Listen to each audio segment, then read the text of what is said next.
fantasy as well. So we're gonna wait for everybody to join in. Got my monitor running, so leave some comments. We already got a Russ for MVP from Timmy Long. We're gonna talk about Russell Wilson, 5 touchdown game. I mean, one of the only quarterbacks to do that. Already the only quarterback in history to throw a pick on the 1-yard line and do 5 touchdown games in a row. But not gonna go there as well. But that was a shot back. No, I got, Russell Wilson, we're not talking about underrated. Russell Wilson was ranked is NFL top 100. He's got it, so he gets to get all of the slack, but he deserves all of the accolades too. Amazing game. We're gonna talk about him because the quarterback position has been on fire. But as we bring in Paul Honda, I mean, what you take away from this, from just today's action so far? What has been? Well, you know what? Today compared to last weekend, a lot fewer injuries. We still had some, right? We talked about Jamal Adams earlier. He hurt his groin, almost did the splits while he's going in first half. There were some injuries today, but nothing like last week. And last week was kind of horrific. So, in the leagues that I got, this is the first time we've had injured reserve ever. Wow. We've always had PPR for like 12, 13 years. So, but then when it came to IR, I just never thought to do it. So I did it this year. We had 1 IR spot, and then I expanded it to 2 because last weekend was just horrible. So like 4 days ago, and then today, right now, I'm going to expand it to, in our biggest league where we have 23 players, including defensive players, I'm going to expand it to 4 IR spots. Oh my God! Because there are a couple teams that have like 6 people, 5 people out.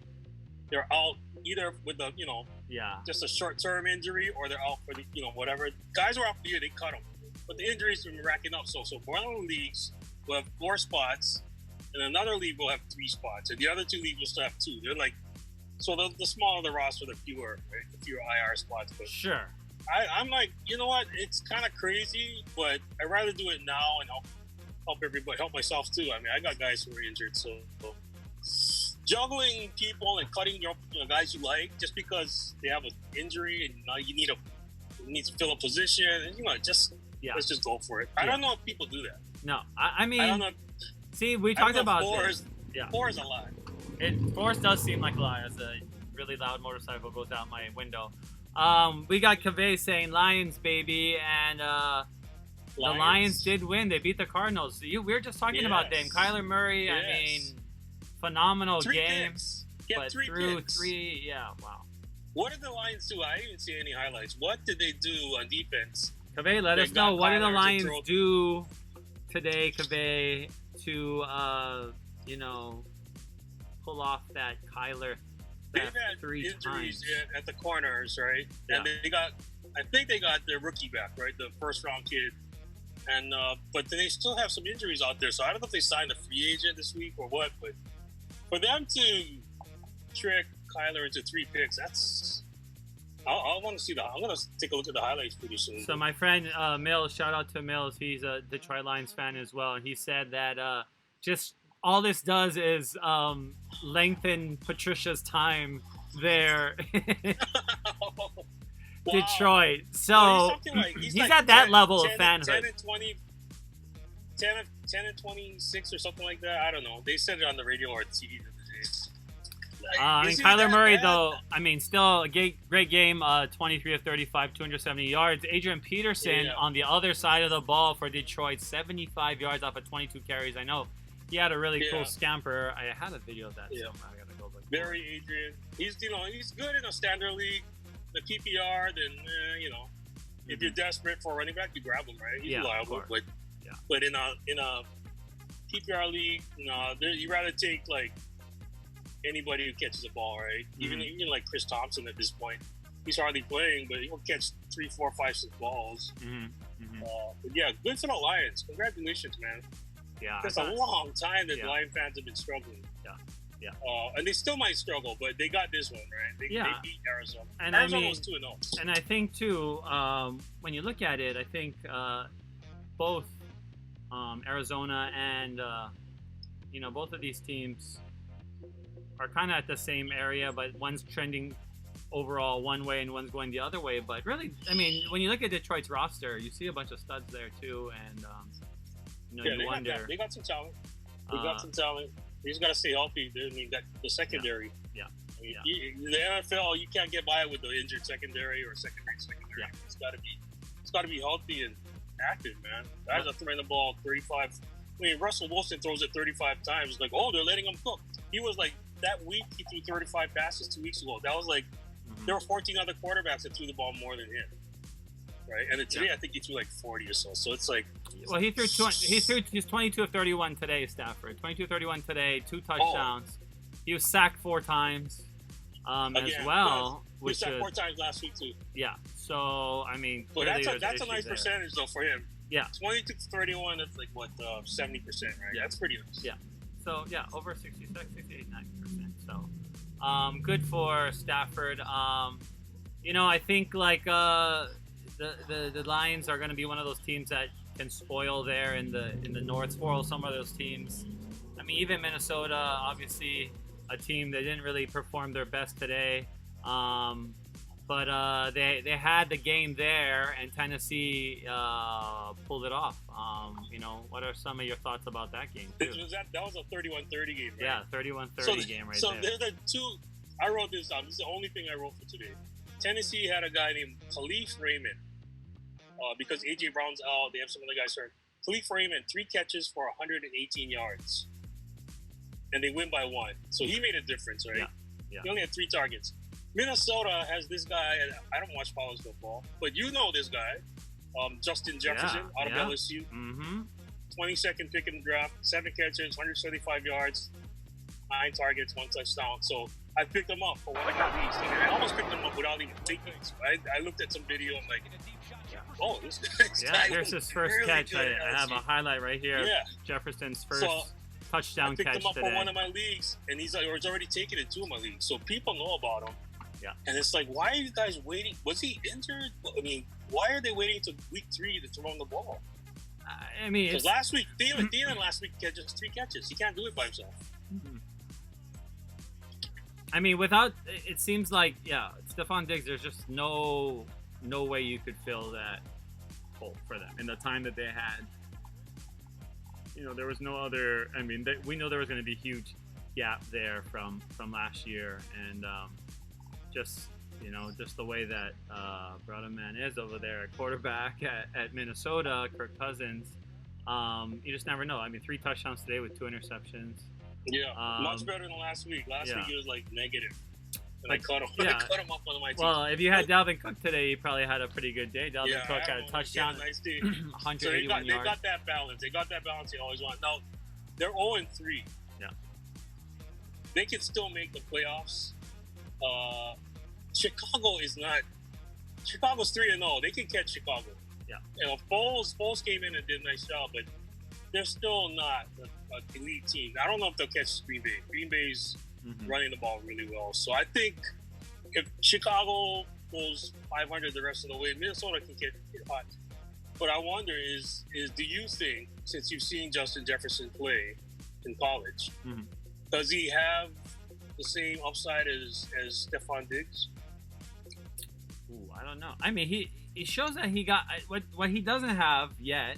It seems like Stephon swagger, obviously, but you would think he was a swagger guy in college. I mean, look at where he played and look at a big program and was in the spotlight, and he made the transition pretty seamlessly, it looks like. But I don't know. It remains to be seen whether he can. That's hard. I mean, like and that's hard, and that's why a lot of teams will give up draft picks for guys who are proven, like Stephon Diggs, and I think like that's an example of one of them where.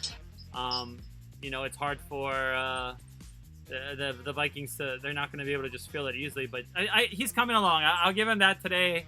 That was just a good game for him, 175 yards. So to catch 7 of your 9 targets is great, and obviously a 71-yarder was his long.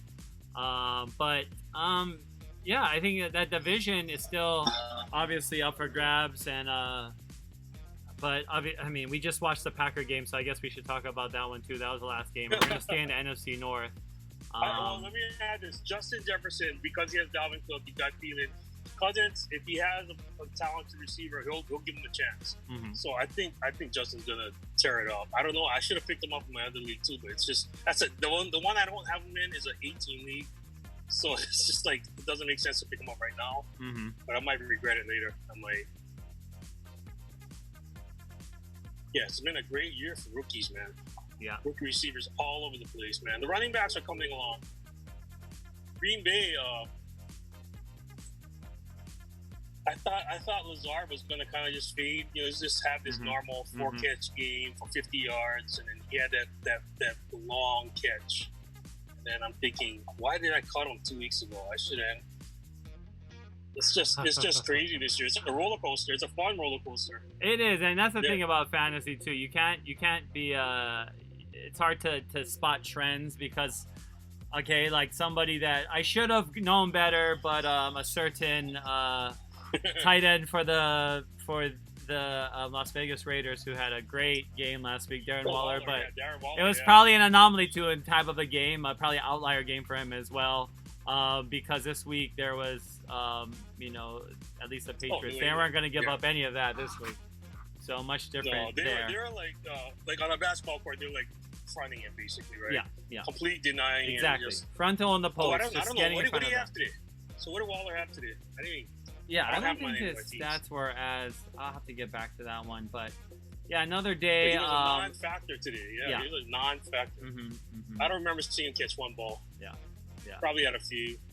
But so weird looking at the standings. Chicago 3-0 in first place technically. Well, now I don't know why my thing didn't update, but Green Bay is obviously 3-0 as well, but in the point differential, I don't know what it is now. I have to go back and look if we want to get that technical. It's huge. But Chicago, you would have thought like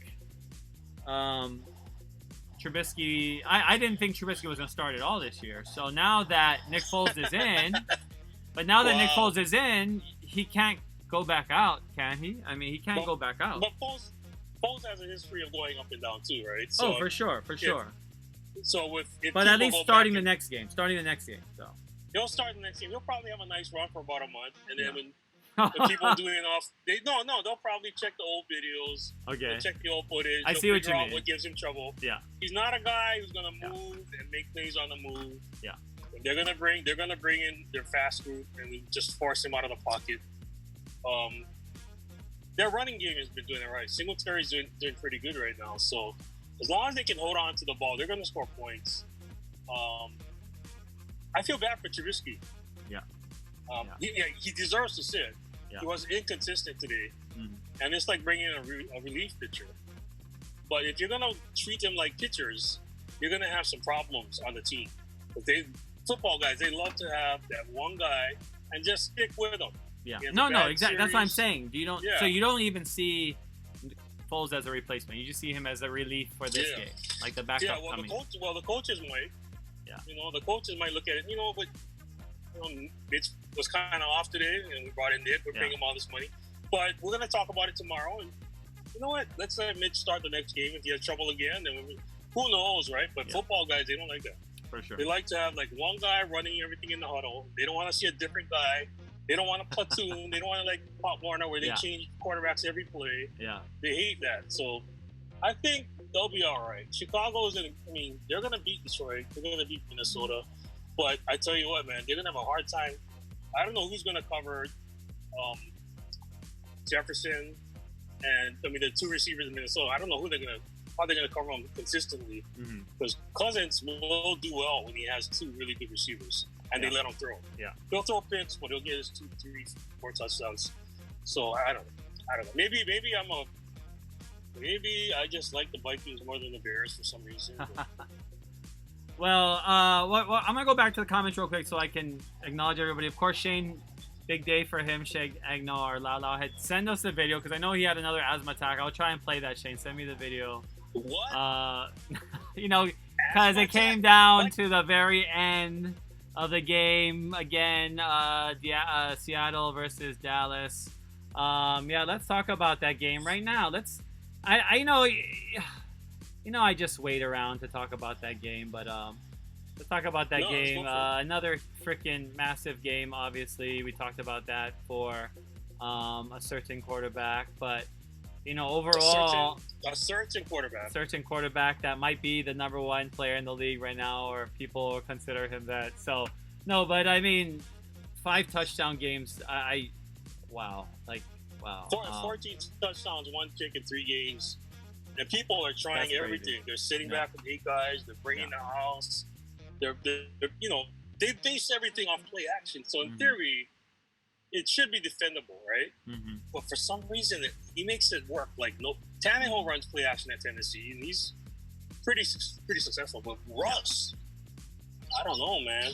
He's in another world. Well, we saw there the ball got poked out at the end, so he would have had another touchdown. Russell Wilson, 6 touchdowns. That got called, that was a touchback. Kaveh, going back to DK Metcalf, lollygagging, and the guy digs fumbles from behind and pokes it out of the end zone. It's just not professional, man. DK's a hell of an athlete. And the thing is, like, the Seahawks still, came back. Yeah. They made some pretty bad errors, and they still came back. So this is a tough team. I mean, the Seahawks are definitely, I would put solidly in the top tier as well, as a team that, they play an A game. They're again. Yeah, DK will never have that happen to him again. He's gonna go 100%. No way. He's gonna learn. No way. But that also game, Sean Iman says Russ is God and a hell of a coach. Oh, sacrilege! He is. In the NFL, he On is. Sunday, he said that too. Metcalf pulled the Leon Lett. He did. That Leon Lett play. Cowboys. When he was like dancing like this.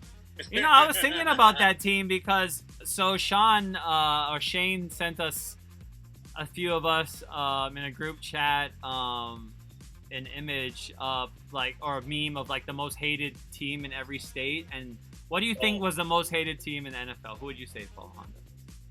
The entire NFL? In Hawaii. In Hawaii. So in Hawaii, who's the most hated NFL team? I think the most loved, is probably the 49ers because of in the old days, they were always on the radio, and then people listen to what the dad or grandpa was. But I think the most hated and one of the most loved has to be Dallas. That's what I would think as well. But I don't know if maybe it's a generational shift, because in this graphic, it's apparently Seattle that's the most hated team. Wow. And I don't know, but I could see that. I mean, Seattle, if I was a fan of Seattle, they have great uniforms, they have a great stadium, they have a great culture around it. So it makes sense why people would hate on that as well. But also, for younger fans, Cowboys, if you're a 90s kid if you grew up weaned on the NFL in the 90s, or a junkie in the NFL in the 90s, then yes, the Cowboys were probably a hated team for you, because you're like, oh, Troy Aikman again, oh, Daryl Johnson. The whole team. We can still write off the whole team, Tuine, most of the guys on the line, most people would be able to look at them like the Yankees and just be able to say who was playing on that lineup. The Lakers, it's just certain years, certain teams. You're always going to know who, and that's still till today. Yeah. The Cowboys are still in the national forefront. The other thing, they've kind of struggled, right? They've been 8-8 forever, right? And then I think the last few years they've done better. But I think you're right. It's generational, because Dallas hasn't dominated for about 15 or 20 years. So it's the other team that maybe people might have hated that I would have thought of earlier would be maybe the Patriots, because of all the controversies, right? Yeah, for sure. The sneaky camera guy. Oh, I didn't know I wasn't supposed to be videotaping this. I don't care about that stuff. I love the Patriots. I love how Belichick always finds a way. He's like the godfather of the mafia, right? He always finds a way to not be connected to it at all. He's he's several degrees away from the actual crime. But aside from the sketchy stuff, they're always willing to try stuff that nobody else does. Yeah. They'll manipulate a roster. And you know what? I don't need to go to Caldwell running back. I'll just get 4 running backs cheap. And if one of them starts doing really well, we'll just trade them. Well, he looked like 2 draft picks. He keeps doing that. He just keeps exchanging veterans for draft picks, and he keeps building that capital. And, that part of it, the sketchy stuff, I don't really pay attention because I'm a Rams fan. But I had some sound on this side, but that was just some highlights playing. But no, I mean, when you look at that Belichick, they also talk about Belichick. One of the teams he loves to take players from is the Browns, right? Like, and that's talk about buying low, right? It's like always, and that's his connection to that program, obviously, or that franchise as being a coach there probably has something to do with it as well. But it's so interesting, all those guys that he's taken from there and developed into Super Bowl winners. Shane says maybe it's because fans like me are why Seattle is a hated team with the monkey covering his mouth emoji. And he says, I'm not obnoxious, I'm passionate. And Shane is totally obnoxious and passionate. I'm kidding, Shane. You are only borderline obnoxious. I'm kidding, Shane. I love Shane. Find out what the one or two things about Seattle really drives people nuts. Is it Pete Carroll being animated sometimes? No, I mean like Russell Wilson being real squeaky clean? I mean, for sure, yeah, I think it is. There's a jealousy to it as well. I'd be honest because I think like their franchise has been up there. Like people, like ever since the beast mode and shaking the stadium and he set off whatever. I feel like that's when it tilted, no pun intended, toward the Seahawks really on this trajectory of being like an upper tier team. They haven't been knocked down from that yet. I mean, one Super Bowl, one extremely, extremely, extremely unfortunate error in a Super Bowl. Yeah. Which I was there for, and I was cheering for the Seahawks-ish that game too. Yeah, but they got a little cute. But no, there's the ends. They got it back. They'll get back, and I think I can appreciate that about the Seahawks too. So, I mean, I went to three of the biggest games in probably Seahawks history. I went to both NFC championships at home. The Seahawks are in your top 10 favorite teams. Favorite? I mean, not favorite like I love them, but if they were on TV, there's a good chance. I would say that. Yes, I would say that. What about top fives? I would say top 5 if it wasn't like the Rams or the Chiefs. If it's not the Rams or the Chiefs, Chiefs. I like watching the Patriots. You don't know what they're gonna do. Patriots. I'll watch the Cowboys actually. I like watching. Funny that I'll say that. I like watching Fitzmagic, or as Mike Florio says, Fitztragic. Fitztragic. I like watching him just for the entertainment value.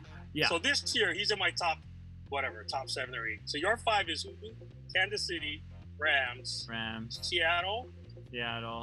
I would say Dallas. I would probably say Dallas. I have to say that. Fun to watch. Yeah, because you never know what's going to happen to it. I mean, and that's the thing. Like, we were weaned on that, like, soap opera of Cowboys drama from young NFL fan days because they always really had sad. Stars. And they always had... And that's what I didn't like about them, too. It was like a Troy Aikman. I was like, ugh. Like, there's something about them. Like, of course you appreciate them, but you like... Well, Aikman, they were 1-13 his first year, right? Then they brought in Herbert, they brought in, and it's interesting. They can't stop anybody from scoring. It's almost sad. I have Alden Smith on my IDP team, and he had a nice game today, but the injuries they've had at linebacker, they can't stop anybody. Yeah. And neither can Seattle. They've got tons of injuries, and like by at halftime, all right, it's a pretty good battle, and then by at the end of the third quarter, both defenses are just washed. They can't stop anybody, especially Wilson and Prescott. So I want it to go to overtime. I'm like, Dallas, score. Let's go to overtime. I need more points out of that. They're giving up just those big, throws. Prescott had that 42-yarder to Wilson, 43-yarder to Gallup. And that's another thing we're seeing as well. But still, Dak, 472 yards passing is like, wow. You know what? I never saw this coming. Like 2, 3, 4 years ago, he's kind of a game manager. Yeah. You could see the talent, but now it's out of control, man. This is like Madden on.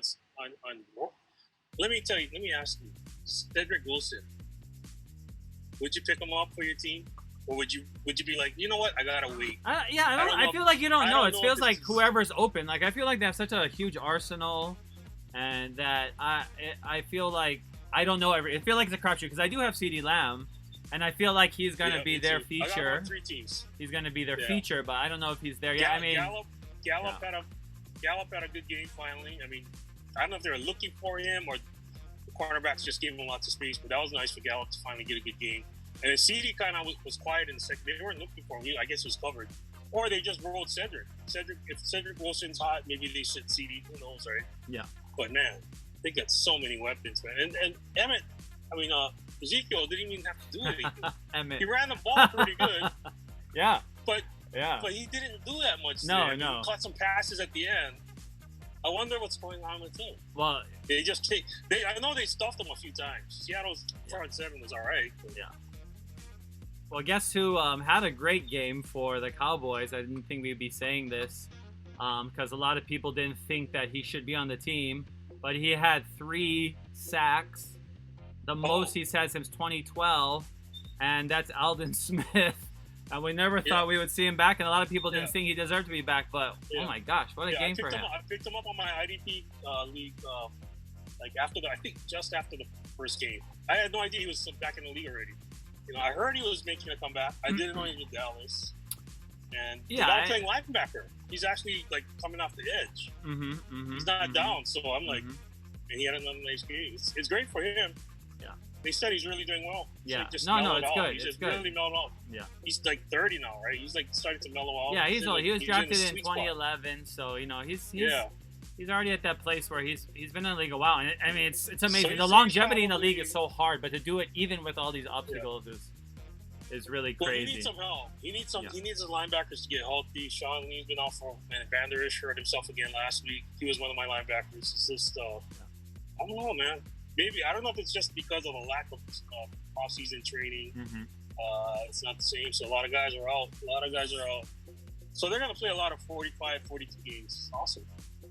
Timmy Unless says, you're a Cowboy fan. no, exactly. Unless you're a Cowboy fan. But back to the Seahawk hate comment. Timmy says, a lot of people hate the Hawks and its fans because being here in the city, he lives in Seattle. There are a lot of fair weather fans, to be honest. LOL, you ask some who Matt Hasselbeck is or Jim Zorn, they won't know. Well, I know Jim Zorn. When they first expanded, there was a little store, mom and pop store with the crack seed and the parlay sheets. I was 11 years old, just turned 11, so I'll ride my bike or I'll walk over with my friends. We'd read the magazines, Street and Smith, and there was a little pamphlet, not a pamphlet, but a little brochure that was pretty thick. And the cover was the expansion teams, the Tampa Bay Buccaneers and Seattle Seahawks. And wow. What year was that? We're 1976. Okay, 1976. And we were wow. You can't imagine how exotic that was.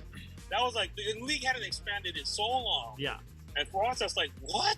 Yeah. What? Where's Tampa Bay? Seattle? Yeah. Seattle Seahawks. And we looked at the colors, the silver helmet with the with the bird logo, and it's oh, it looks way better than the Rams logo. It was so exotic, right? Yeah. Now it's 44 years later. Oh my gosh, I feel so old. That's crazy. But you know what? Jim Zorn was a beast. Steve Largent was a beast. They've always had good football. They've been fortunate. Did they start? They started in the Kingdom. Is that where they started playing it? They played in the Kingdom.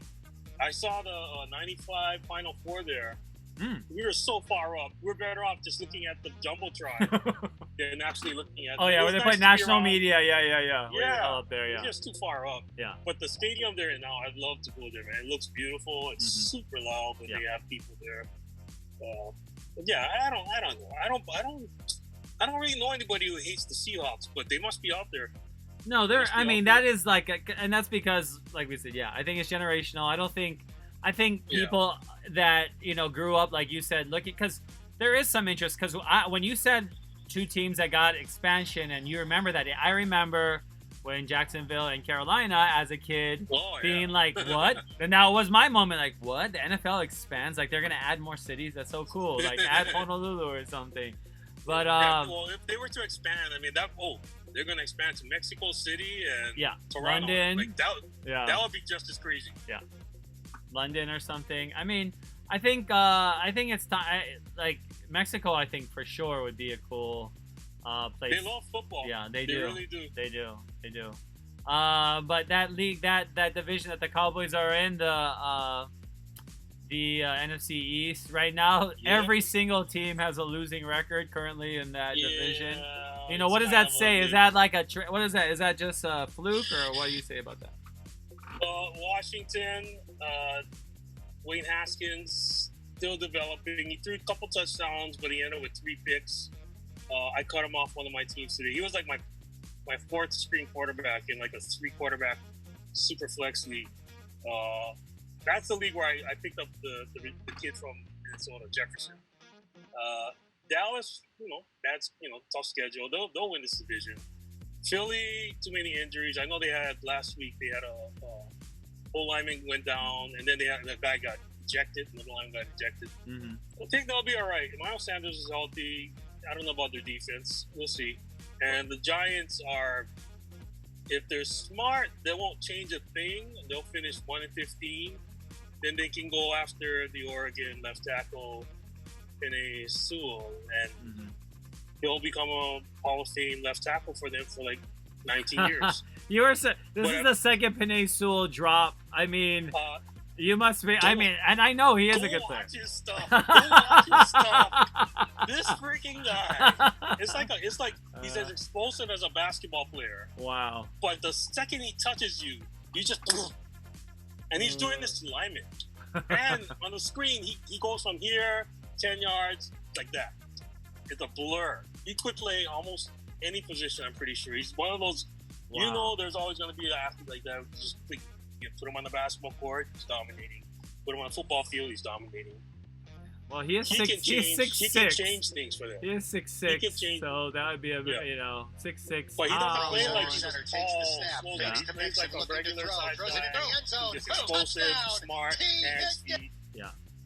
Yeah. They could use him. I don't know how they're going to win more than 4 games unless Philadelphia's injury problems come back. Washington probably shouldn't win more than 4 games either. They got talent. I'm still waiting for them to unload Antonio Gibson. He had 9 carries today. I'm saying that partly out of my own selfishness. I have him on all 4 of my teams. He can catch the ball and go. He can run. He's not a natural running back, right? At Memphis, he was more of a receiver. Yeah. So whatever way they use him in the slot as a running back part-time, just give him the ball 18 times. I don't know what they're doing, waiting. Let's just give it to him 9 times because he's a rookie. Yeah. What? Or could be guys like him, right? And the same thing with Jefferson in Minnesota. They're still learning the playbook. Yeah, of course. They didn't have an extended offseason. They're still not comfortable. So instead of throwing them out there and losing confidence, they're like, we just roll you in slowly, man. Just don't worry about it.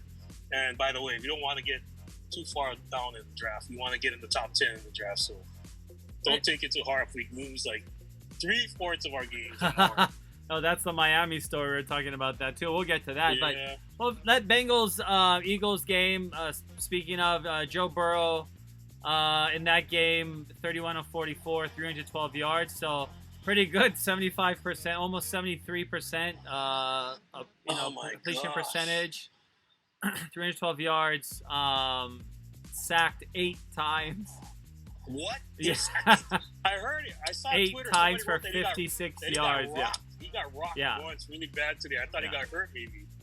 8 sacks. Yeah, 8 sacks. That's not healthy. No, not at all. Not for the number 1 pick. So they did get that tie, which is funny. We were talking about this before the show, and I was like, on the site of the place where Donovan McNabb once famously said, "A game can end in a tie." I just never get over that. It used to be rare thing. I mean, Minnesota and Los Angeles 10-10 tie, and it's I think it was the mid 70s, and me and my friend bet 1 cent for every point. We were 10 years old, and it was full on drama for us. We're lying there watching every single play. They're in the snow. They're in overtime. Oh, I guess I know you money then. Yeah. But this game right here with Burrow, I kind of wish I had drafted him. I didn't draft him at all in any of my leagues. And that's part of the drawback of not watching any college football. Yeah. Most people knew he was a real deal. I was like, 1 year, LSU has superior linemen. Yeah. Well, he's proving that he's the real deal. Now he doesn't have a line, and now they have to figure out how to protect him, man. Yeah.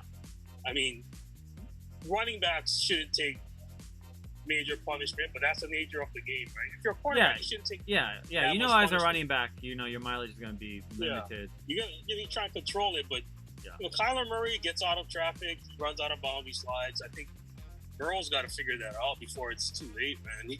If you're taking 8 sacks, that's like being in a car crash. Yeah.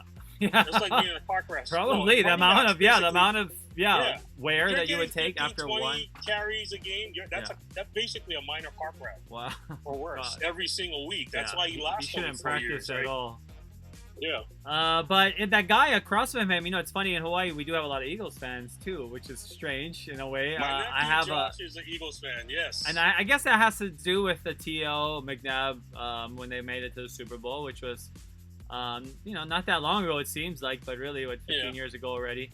But probably because maybe, you know, my dad's a Cowboys fan, I can't stand it. So they cheer for the Eagles, or they cheer for the, you know, used to be the former team that had a nickname in Washington. And, you cheer against, yes, of course. But, you know, and in Philly, they, you know, winning Super Bowl 52 like they did, and the way they did it was, you know, amazing thing for Philly. So they're still in that place where they're trying to hold on to, you know, they've been keep making playoffs, so clearly they stick around. They know how to stick around. But Carson Wentz, my cousin told me, is a top 10 quarterback. Would you agree with that right now? You know, it depends on which week of the year it is, right? Yes. There are days he looks like a top 4 guy. Yeah. And then there are other days where, you know, they're another team that had problems with the line in these first 2-3 weeks. Mm-hmm. They've had some injuries. I think one of their guys, what's his name, Lane Johnson, he just came back. Yeah. So he needs protection. I know he thinks he can take on the world, right? He's like Josh Allen. They want to just use their size and shake people off and stiff arm. And, but man, that's not the cure. You're going to be demolished after a while. So I don't know. It depends on how quick he can mature in terms of, you know what, just live to fight another day. Get rid of the ball, right? Keep it simple. 1, 2, out. Okay, you know, so in our top 10, keep the extended plays to a limit. Extend sometimes, but think survival. Of course, yeah. Use your weapons. You got Miles Sanders back. And he had another touchdown today where he dove. Very reminiscent. Get the right pylon. Extremely reminiscent of when he got hurt. And I was like, this brother when he got hurt, that was a goal line pile. True. That was right, and then somebody got him on the side. I've never seen a guy get a knee injury on a goal line pile, and he got hurt that time. The pylon, you wish you wouldn't do that too, but that's a little bit safer. You know, I saw a video. I posted this the other day. This hardcore Philly fan. I guess he has a podcast or whatever. He's on video, and it was the NFL draft, and the Dallas Cowboys were up, or they were coming up, and they had, I think, the 16th or 17th pick. So the guy is like, "Wait, we got Miami, then it's us. We need to get CeeDee Lamb." And so he sits and waits the whole 3 minutes, right? And he said, "Man, if Dallas doesn't take CeeDee, they should take McKinney. They need a safety. Mm-hmm. Maybe Miami's going to take CeeDee. Then it would be Tua and CeeDee." Mm-hmm. And I'm like, "Oh, that would have been nice." And then Dallas, of course, took CeeDee Lamb, and he just was crushed. He took off his headset. He put it down. He walked away for 10 seconds. He came back. He said, "You know what, guys? I can't do this already. I'm done for the day." I mean, I thought we had a chance to get CeeDee. I mean, Philly needed a guy like CeeDee. They still do. Yeah. Everybody needs a little CeeDee, right? So of course. That was funny. I'll never forget that. I think of Philly. And then Philly still did take a receiver, Jalen Rigor.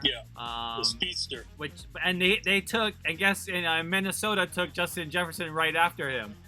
So there'll be comparisons to them. It'll be like when Damian Hayward-Bay and all those other receivers were, taken in that one draft heavy year, and they're all going to be, talked about against each other. Plus, and already that draft, Henry Ruggs obviously was the top take receiver taken that year, or this year. But CeeDee Lamb was right behind him, Jalen, and then Justin Jefferson, and then you still had Brandon Ayuk, who had a good touchdown for the Niners today as well off a rush. I think I have that touchdown somewhere. So he's healthy now. He was injured to start preseason. Well, not preseason. So I've never seen IU play college football, so I'm so ignorant. We'll have to I'm shout just out. catching up. We'll have to shout out Auntie Penny Graham, Coach Graham, his wife, who she was close to Brandon, I guess, as Ayuk as well at Arizona State. Oh wow! So Right she's on, so good man. at like tracking all her old players and Yeah. knowing where they went must and be fun. everything. So, but obviously that Ayuk touchdown was big for them. I have it At the controls, 49ers putting in another long drive. That's okay. So a nice little touchdown for this for Ayuk. But the Niners win big, and they have a backup there, Nick Mullen as well. You know, I couldn't believe that score. What was it, 36-9? yeah.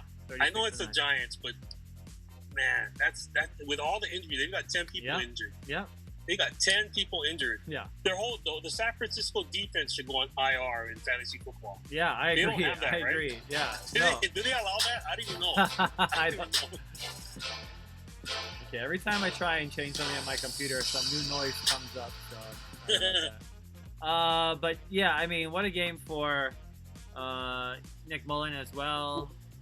Well, what a relief for the Niner fans, man. They must have been so concerned, man. Yeah. This has just been like a curse almost. Just an unbelievable amount of injury, one after the other. And then they already lost people, right? They lost to Forrest Buckner. And, Yep. I mean, it's just one thing after another. And then they win like 27-3.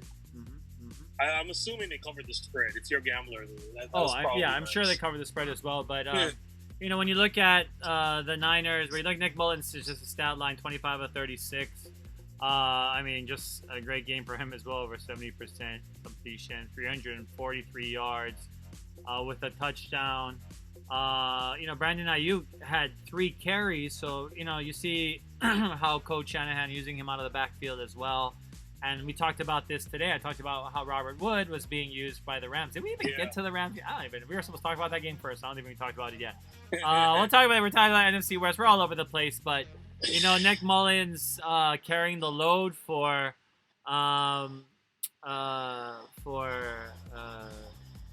Garoppolo. Nick for Garoppolo right now. Oh my God. But at the same time, Brandon Ayuk had 70 receiving yards, so over 100 yards total. Wow. All-purpose yards, yeah. Wow. So that might be the answer. Yeah, right there. The college game with the RPOs and the jet sweeps and everything. Yeah. This is why I like football better now. Because 20, 30 years ago when I was younger, they would never incorporate these kind of schemes. It's like tight end, 2 backs, that's it. And now they're forced to adapt. So it's awesome, man. That's why when we talk about purists getting annoyed is because they're like, we like sludged through these games before. Yeah. Watching the wishbone. All these rules is weak. All these rules, you can't even hit the guy no more. It's like, can't even take his it's hand. Ronnie Lott money. can't even Ronnie Lott anymore. Take guys' heads off. Yeah, it's about the money. They gotta protect the quarterbacks. But let me ask you: would you, if Garoppolo came back this week, would you still start Mullins? No, I would start Garoppolo. I mean, I think just for the optics, you have to start Garoppolo, just because. You know, he's the guy that they put. They're moving the ball. They're consistent. Yeah. He doesn't throw the ball into traffic. Yeah, he true. doesn't have that one weird throw every game or that one more play. He does a 360 in the pocket, panicking out. Yeah. You would go back. You still go back to Jimmy. Probably just because that's just their brand. I think the Niners are sold on it, and they need to go with it until it works. It's kind of like how the Rams, the Rams, I would have taken out Goff before, even when we were, the Rams were doing pretty good with him. I was like, God, I would have put in Bortles sometime. I would have but they're like, how committed they were to this is Goff's offense. And I think that's the same thing. It's like Garoppolo's offense. Almost 100% of coaches, you can't lose a job on an injury. So when you're healthy, you got the job back. That's fair. Yeah. But I'm just curious because I'm not a 49er fan, so I got nothing invested. It's like, if they're moving the ball and they're playing good defense in spite of all this stuff, and for some reason that we're more consistent as a team with Mullins in there, then maybe they go, you know what, Jimmy, you're not 100% yet. You're about 85%. Take another week off, and if we need you, you'll be in the game. They're not going to tell him that. They're not going to tell him that. No. The Marlins will happily go back to the bench and just hold the clipboard and be ready to go if Jimmy gets hurt again, right? Yeah. And I think like I anticipate that. Yeah, the plan is to incorporate him right back in. But no, I think as a place marker, you can't ask for much more. So you know, and that's gonna. McKinnon had a big game too. McKinnon was like, he's like old McKinnon. He's explosive, and then he'll be explosive until he gets hurt again. Yeah. So 3 catches for 39 yards. Yeah, 3 catches for 39 yards. Yeah. And he caught the ball. I mean, they're just doing a good job of utilizing their talent. Yeah. And I think but he'll get hurt. He's prone to injury. He'll get hurt. It's just a matter of when. They got to get what they can out of him. Well, we'll shift gears. We didn't even talk about the Rams yet, so we're gonna talk about it now. And I got my Aaron Donald playing right now. And Aaron Donald harassing the hell out of Josh Allen. But Josh Allen today, we talk about quarterbacks again. Josh Allen is just elevating himself into the conversation as a top tier. He is top 10 quarterback now. I got to put him up there. I mean, yeah, he is. I mean, wow. Statistically, I mean, okay, in fantasy terms, he's top 3, right? He's right there with. Okay, so let's stop right now and let's say because I'm sure we agree on most of our top 10, right? So we're gonna say Rodgers, Wilson. I'm gonna take this obvious, the oldies. Okay, okay, let's go. Whoa, hold up before we get to Dak. Hold up. But okay, we'll say Rodgers, Wilson. I gotta say Mahomes and Lamar, who are the other top. Okay, so that's already like 4 spots are taken. So Dak traditionally Drew Brees and Tom Brady we're saying we're taking them out of the top 10, right? If they were in it last year. Well, out of the top 5 for sure.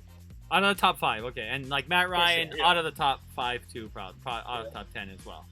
So who do we have left? But so Dak. I would put Dak in there. Okay, I'll put Dak in there. Yeah. So if he's, I'm looking at it only statistically. I'm looking at just talent-wise. If we're going just eyeball test, we're just me and you right now. Brady had a nice game today. I mean, he started to get connected with his guys, right? Even Mike Evans. Mike Evans is 100%, but is he still top? He fought him twice. Mike Evans had 2 catches for 2 touchdowns today, and both were 1 yard each. So he's starting to figure out his guys. So he'll be back in the top 5 or 6 just because of the talent level and the chemistry he's picking up. And he's serious about the chemistry. He's not he's never been a prima donna. I know people hate him, But would you? I mean, so that's why we're not even gonna go. We're going qualitative eyeball tests right now. Is he in the top 10? And I'm gonna let your intuition guide you with this one. Brady, yes. Brady? Yes.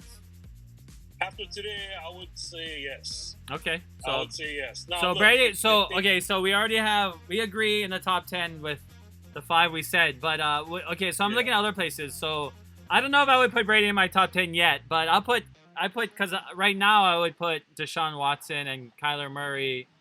I don't know. Well, you're right. Talent-wise, yes. If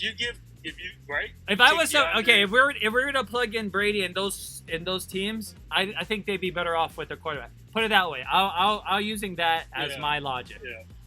And I would say that Hopkins away from Houston and give it to Kyler Murray, right? It makes everything so much more balanced, way more options. But Brady, he's not going to run for first downs hardly ever. So it's a whole different dynamic. But those 3 guys, Watson, Kyler Murray, and Brady, they're definitely, to me, talent-wise, they're top 10. Brady still got it. He doesn't throw it deep as well, but he still can do it. So how many spots did we take up? We took up 8 already then, right? Yeah. In ours, if we're collectively saying Rodgers, Wilson, Mahomes, Lamar, and then we said Dak, Kyler, Deshaun Watson, Tom Brady, and I mean Josh Allen. I gotta put him there. We said that too, right? Josh Allen. There's only one more spot.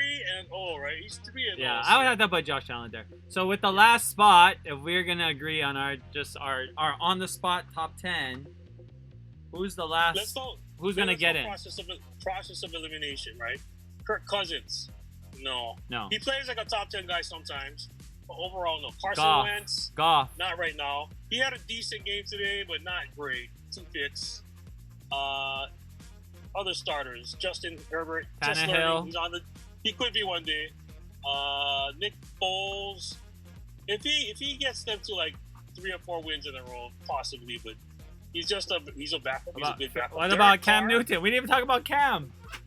Cam today did not rack up big stats. He just won. Yeah. Right? So, stats, right? Stats, opinions, winning. Cam right now, yeah. Even when they lost, he was like within like 1, 2, 3 yards of winning the game, right? On the last play. So, it would be harder to argue against him than to argue for him. Because if we're going to go with the stats game, Fitz Magic / Tragic, Tragic Magic would have a good... Like 4 points in the first week, and then Jacksonville's all right, but most entertaining, Fitzmagic's in the top 10. Well, Baker is up there too as entertaining and having a good quarterback rating to start the year. So Cam you would sneak in there then, above Drew Brees, above Derek Carr, above Matt Ryan. Not above Derek Carr. Derek Carr, I think he's still a check down guy. He's still not confident going deep. He's got the arm, but when he has his chances, he's not winging it. Last week he just dumped it to Waller and they won. So that was the right thing to do. I don't know about Carr as a top 10 guy, but he could be there by the end of the year. So Cam over Carr, Cam over Wentz. If you were to say those are the guys in that next tier. Yeah, and that's not a surprise, right? Cam was an MVP. Cam is he's 30 or 31, but he's in great shape. He took care of himself. Yeah. He's not carrying any extra weight or anything. I purposely, lean, but he's still strong. I purposely didn't say this name, but I'm gonna say it anyways. Gardner Minshew, just because Timmy brought that name up. A week ago, a lot of people were loving him. And after that, he still threw the ball about 40 times. Yeah. He threw for almost 75% completion rate, but he had the 2 or 3 picks, or he just didn't come through in the clutch. So he's not top 10, but they're giving him every chance to become a top 10 guy. They're letting him throw, and they didn't have DJ Chark, so he didn't step up. A great quarterback would step up. He didn't step up, but that's okay. It's just one game. They know they're not going to make the playoffs probably, but they're going to try. They could end up 8-8. Yeah. So we got some questions too. Timmy says which coach gets fired first this season, and he says he's thinking it's between Adam Gase and Dan Quinn. Dan Quinn, obviously, the Falcons gave up. We didn't even get into that game. The Falcons, another epic collapse. Yeah. Ever since they've been cursed from the 28-3 Super Bowl 51, or Super Bowl 51, to basically 2 weeks last week losing 40-39. Today giving it up again. Dan Quinn, I think he's got to be fired just to make a statement. I think it's easy to point at them and say, look, that coach sucks, but they've only been outscored by 18 points in 3 games. Yeah. Math is math. It's not football, but it does usually tell you when things will balance out over time. If you're undefeated right now, let's say Chicago. Yeah. They've only beaten their 3 opponents by 12 points. It tells you they winning the close games. When they play a really good team, they could lose by 30, right? That wouldn't be a shock. So I think if people are patient and Atlanta gets a little bit healthier, the coach is not the GM. If they're having problems on defense, they let Vic Beasley go or whoever. That's not on the coach. He doesn't buy the groceries, right? He's not in the store picking out everything. So they're in position to win, which is better than getting smashed every game from the very opening kickoff. So, Julio didn't play today. Russell Gage got injured. He was on 3 of my teams and he got hurt early in the game. You were high on him after last week, yeah. Oh, yeah. What were some of your... Well, before we get into that, we'll just talk about this Rams game real quick. The Rams coming back, they were down by 25 points. 25. 28-3, yeah. 28-3, just like the 28-3 Atlanta. Ugly, man. So they came back 28-3, and they staged a really great comeback. And Goff is really starting to impress me this year. I'm gonna be honest, and I've seen probably almost every snap of his since he started in the league. I would say, just because I watch every game, but I really believe he's starting to turn the corner, and I was worried because, giving him that long-term contract, and and I have to give it to Kevin DeMoff and obviously Kroenke. They're in on the game plan, right? That's the brand. We're gonna go with this brand of football, and Goff is gonna be our man. But then the Gurley thing happened, and they got rid of that. So, I still think that Goff is making improvements. Had a good game today, but they couldn't close the deal, and that's because Josh Allen is just a really good quarterback too, I think. Yeah, that, and also I mean the Rams' defense has been old for a while now. Not extremely old, but when they started signing Clay Matthews and guys like that, and they're going in the wrong direction. They need to just like the 49ers. They've been drafting great linebackers for the last 5, 6, 7 years. Yeah, and one of them, he retired 2 years ago out of the blue. Yeah. They keep bringing they need young blood at linebacker. The Rams have been smart about investing in their O-line, and that's the key for Goff. Because he's not a guy, he's not like Brady, right? Mm-hmm. Brady can have a C- offensive line. He'll still win games and take you maybe to the Super Bowl, or at least to the conference semifinals and finals.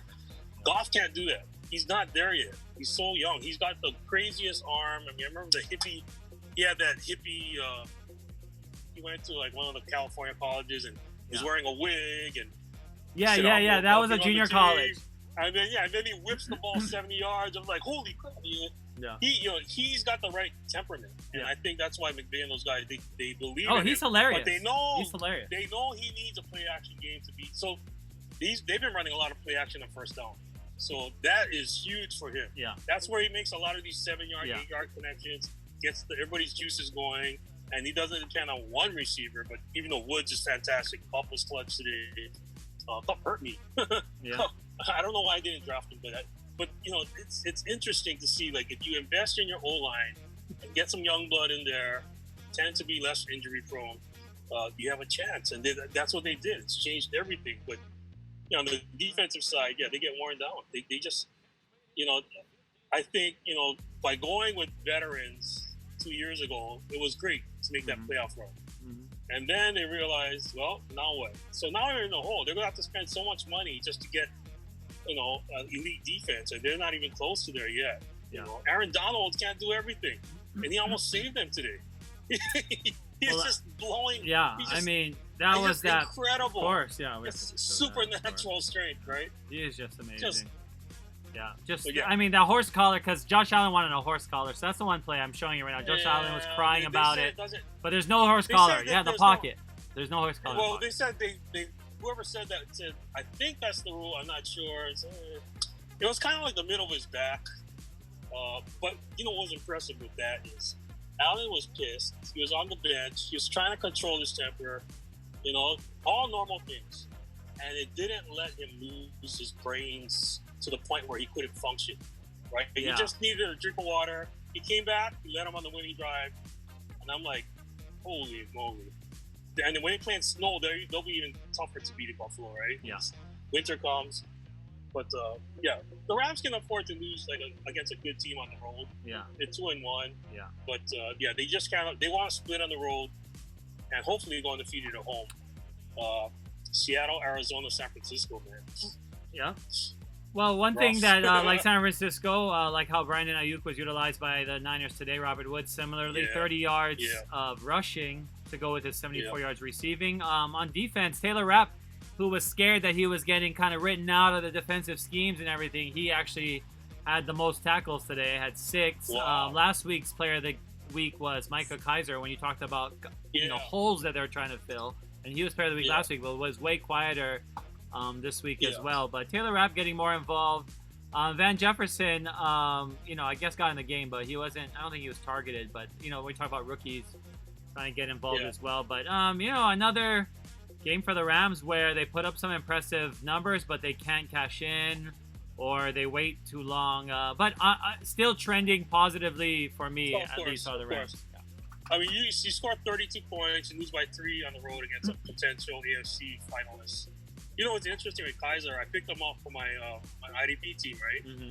Not because I think he's going to have, like last week, he had 20-something points, right? Not because I expect that, but now it's 2 straight weeks where a linebacker who dominated another team the week before played against Buffalo, and only came up with like 4, 5, 6 points. So there's something about Alden and the play calling that the most active linebackers are having problems getting in position.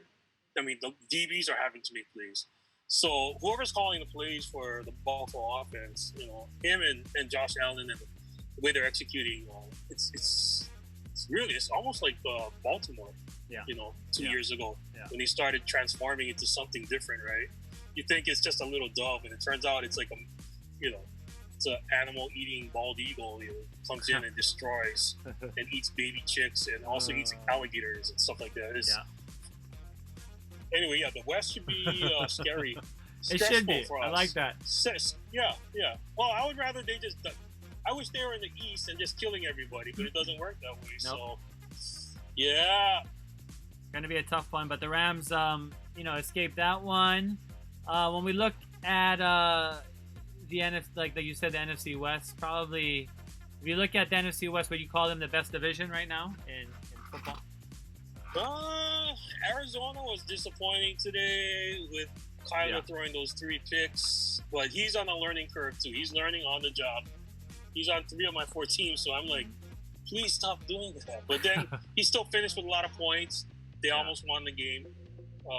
They've got all the and the defense is getting better too. Buda Baker is a beast. Oh yeah, but, I love watching that guy play. He's going in for surgery on. I forget. There was like a long medical term, some kind of tendon or ligament in his thumb. So he's going to miss next week. Good player. He's huge for the defense. So I don't know exactly what happens. I don't even know who they play. Let's take a look. We also have some questions in here as well. Shane says the most successful quarterback from the Mountain West. If you said right now, probably Josh Allen over Derek Carr. I don't know about the history. Yeah. Timmy says, what current winless teams can turn it around and make a playoff push? That's a good question. Do you think the Falcons could turn it around? Because I picked the Falcons to win today because I was like, they're going to finally get it together, but they didn't. The Falcons just have to do what every single football coach from Pop Warner, Pee Wee to the NFL knows. When you're up by 20 points, run the clock, be patient. If it's not going to work, call a timeout. It's okay to use your timeouts. Protect your lead. Yeah. Play field position. Yeah. I mean, it's nice to just throw bombs and deep posts and deep post corners and all that, but sometimes you're up 15, 20, 25 points in the second half. Just chew the clock up and trust your defense. Give them a chance to catch a breath, right? Give the ball to Gurley. Give the ball to Brian Hill, whatever his name is. Expand your offense a little bit so that you can actually win. I mean, these last 2 games are winnable. So maybe I'm not saying they should have been 2-1, but if they do that, if they just be a little bit smarter on offense. Yeah, I think they should have been at least 1-2. Yeah, they can catch. Tampa Bay is 2-1. I mean, New Orleans and Carolina 1-2. But I mean, I don't know if this team fire anybody. Yeah. I mean, I don't know if this team can win their division still. Actually, I think they can, and we're talking about the Texans because I talked about this before. Was going back to the 0-3, this winless team. I think the Texans are the best winless team, 0-3 team probably ever. I mean, they played arguably 3 of the top 5 teams in the league in the first 3 games. So, doing the Chiefs, Ravens, and Steelers. I mean, this is a tough one. They play the Vikings this week, so it'll be a battle of 0-3s. Or is it this week or next? Next week. Oh my gosh, it's October. Next week will officially be October already. Goodness gracious. Houston. You know what? They've got enough pieces in offense, but I think they're still trying to figure it out. Yeah. I mean, life after DeAndre is not the same. Yeah. Their identity changed, but they've got enough on defense. They've got enough coaching. They're definitely better than Denver. Denver's wiped out with injuries. Von Miller, Cortland Sutton. They've got another key guy out. They got a bunch of puppies running everything. Here's the best part of Jets are pretty young too. Here's the best part of Denver. Paul won't be able to say this, but I'm gonna play it real quick for everyone. Oh. Never mind, I'll find someone like you. I wish nothing but the best. Never mind, I'll find someone like you. So it's Adele doing the never mind. and it's like the South Park singing it, but they had all the South Park characters there. Yes, so they had all the South Park characters in the end zone doing that. Oh, yeah. I saw that picture. So I played the video of them, the TikTok of them. Someone like you. Hilarious. Oh, the Jets. They beefed up their O-line. So there's hope. There's hope. Well, yeah, that's that. So at least for Denver, they're bringing down the AFC West. So I was gonna say the AFC West, and we didn't really talk about the Raider game too much. Let's talk about the Raider game, I guess, as well, because obviously, the Raiders had a good showing last week, but I mean, I wasn't too high. I thought they should have beat a Michael Thomas-less Saints. To me, is way different than a Michael Thomas, including Saints. But I still was impressed. But the Raiders today just ran into a buzzsaw in New England. Yeah, they hung in it for a half, and they look like, you know what? This doesn't feel like the Raiders team has been struggling, right? The last 4, 5, 6 years. Their defense looks, just body language wise, energy wise, they're pushing the line back a lot of the times. That's half the battle, man. And even if you don't get there, you're just putting all this pressure, and Newton knew it, so that's why Newton didn't try to force things. If this was a young Cam Newton, he might have been like, "Oh, you know what? You're not going to stop me." He's trying to outrun everybody and get busted up pretty good. So, yeah, But it's nice to see the Raiders. The Raiders are evolving. We're watching them evolve. It's pretty cool. He threw a pick today, Cam Newton, but he found the right players. He is forgiven. He is forgiven. Yes. Rex Burkhead, though, a huge fantasy day. Do you have Rex Burkhead on any of your teams? If you picked up Rex Burkhead, you are a genius. You are a genius. You know what? I knew everyone knew James White wasn't coming back, right? They announced earlier in the week. Yeah. He's not at practice Friday. He's still with his mom. His mom is still in bad shape after the car accident. So, hopefully she gets better and he feels comfortable enough to come back to the team. But Burkhead, man, he was like flying through the air, scoring touchdowns. Yeah. I mean, he was just. I don't know if he'll have another game like this this year. He said after the game, we dedicated this to James. James is our brother. So when you have that extra motivation, you're on the goal line, you're willing to go flying through the air and get hit in every possible way to score touchdowns. I think he had 3 touchdowns today, right? Yeah. So it's 3 tempting to pick touchdowns. him up, but if James White comes back in a couple days, then just I think James White will be back. I think it's the mom super they said tragic. she's in serious. She's in serious condition. She's not in critical anymore. So That's true. Good. Yeah, I mean, he wouldn't leave the hospital if she was in really bad shape. No. You don't want to be in that situation where you weren't there. Exactly. You got to be there. That's true. So he might want to stick it out. Who knows? But definitely tragic. James White losing his dad in a car accident right before the game, and his mom really very seriously injured. But Rex Burkhead picking up a lot of the load. He was one of the top fantasy leaders of this week as well. I have the fantasy points up according to FanDuel. So if you play FanDuel, this is kind of like the most vanilla-ish term scoring-wise. So these are probably pretty accurate across all in terms of who are the best performers. So number 1 performer so far. I mean, tomorrow night we're going to have the Chiefs and the Ravens. We'll talk a little bit about that game too. But so far this week, before Mahomes and who knows what, Lamar Jackson or Tyreek Hill or whoever does, Justin Tucker, maybe he'll have a huge game because I have him on my fantasy team actually too. But Alvin Kamara today having a huge game, obviously in the absence of Michael Thomas. Russell Wilson, Tyler Lockett, Josh Allen. Rex Burkhead is the 5th most productive player this week. Dak Prescott coming in hot after him. Jared Goff, James Robinson, the running back for Jacksonville, who I have on my team as well. Yeah, I grabbed him too. And then Justin Jefferson, we talked about. And Derrick Henry, we didn't talk about his name yet, but Derrick Henry had a good game for Tennessee as well. Yeah, Derrick Henry's a beast. And you know what? He does everything, and he very rarely catches a pass. So they're sticking to their formula. It's not going to win a Super Bowl, but it's working for them. They're winning games. Yeah. It's still a little bit of a heartache that Marcus isn't there anymore, but all things in good time, right? All things in good time. Yeah. But if you think about the trends and the way that the NFL, right? They have people in their offices, their scouts, or guys who just break down film, tendencies, and all that stuff. Everybody catches up to each other within a week, 2 weeks. So, yeah, we'll see it. We'll see how these trends go. But yeah, Aaron Rodgers was quite impressive today. I mean, the rest of the guys who did well, James Robinson, and for fantasy, he's good. Yeah. But they're not going to win many games. If you had some of you play with the defensive flex position, if you had Jonathan Joseph for Tennessee, you had a good day, or Xavier Rhodes for Indianapolis, who had 2 picks as well. Top kicker today, Steven Gostkowski, 25 points if you had him. And Wow. Yeah, Wow. and a top quarterback. Yeah. So crazy day there. For some reason, in my fantasy, I got to update fantasy.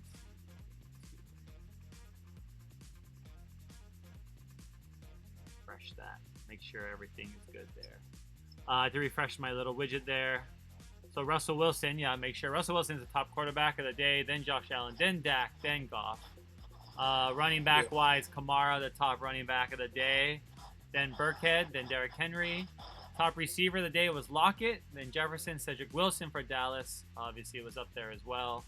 The top tight end of the day was Jimmy Graham, finally coming out.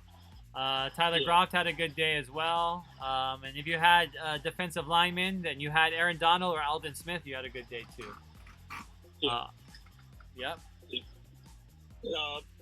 Today was a little bit quiet for the tight ends compared to the first 2 weeks, which was, again, coaches, scouts catching up. Everybody's been going to the tight ends more often. And tight ends, of course, now are way more athletic than they were past. So it'll trend back. It'll die off. It'll come back. Do you play the leagues? So you play the leagues where you have a linebacker and a defensive So one back? of our leagues, our Cartouche League, you got 2 defensive linemen, 2 linebackers, and 2 defensive backs. So it doesn't matter if they're a safety or corner. I tend to trust safety. I want to play in a league like that. How long did it take for the draft? The draft must have been super long. Oh, okay. So that one, we don't mind having a long draft. So that one has 23 players.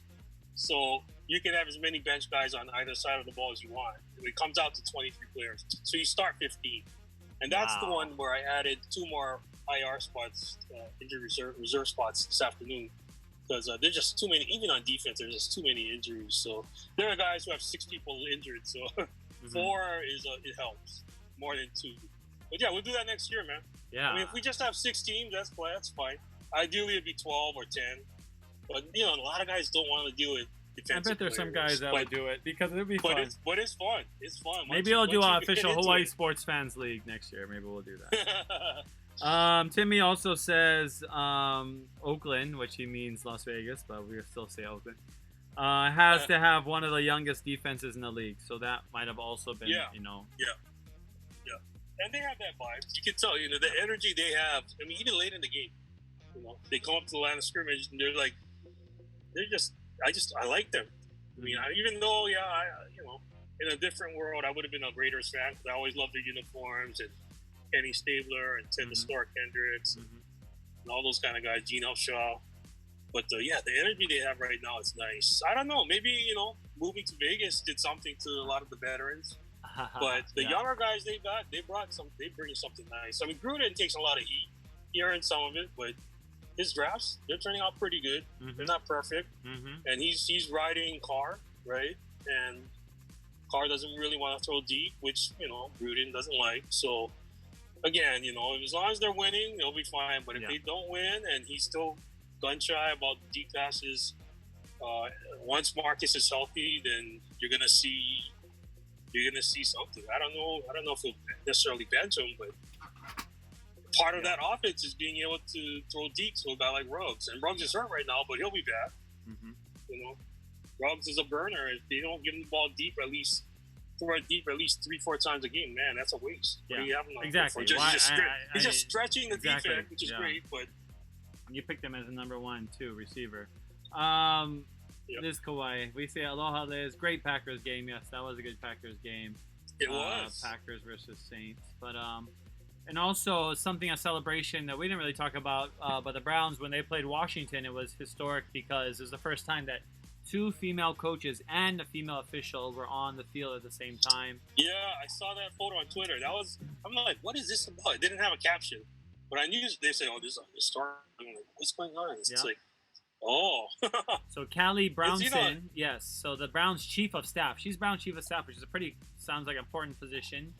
And then Jennifer King for Washington. She's a full year coaching intern, and Sarah Thomas is like 6th year or something already. So it's amazing, and more barriers will be broken. And I know in the XFL, every single officiating crew had at least one female on the crew. So there's definitely some coming more female officials. My auntie Debbie. No, he knew. Shout out to her. She was, a football ref? My aunt was a ref in Hawaii. Yeah, she was an OIA at a OIA ref. Yeah. If you think about like the past 50 years and all the women who understand the game and love the game, and just never even bothered to try because they're too busy raising children. They got their jobs, whatever. Yeah. They can't trust their husband at home to cook dinner or whatever. But they would have been perfectly fine working in an organization or officiating. And now they're getting that. So it's long overdue. Any organization it's going to open. It's going to open the doors for the next generation. Right? The next generation of kids, they're like, oh, I see a lady out there reffing. It's like, oh, I always knew I could ref, but it's okay. I'm going to start from the high school level or Pop Warner and work up. Yeah. And I think that's the best part about the like you said, it's just an example that they're setting, and and I think it wouldn't happen unless the league more or less mandated it. It's like a lot of other things, right? It had to be done at a corporate level, at the highest level, right? Civil rights, majority of people still didn't want equal rights, didn't want black folks in the same bathroom or drink from the same water fountain. If we went on majority rule, nothing would change. Yeah.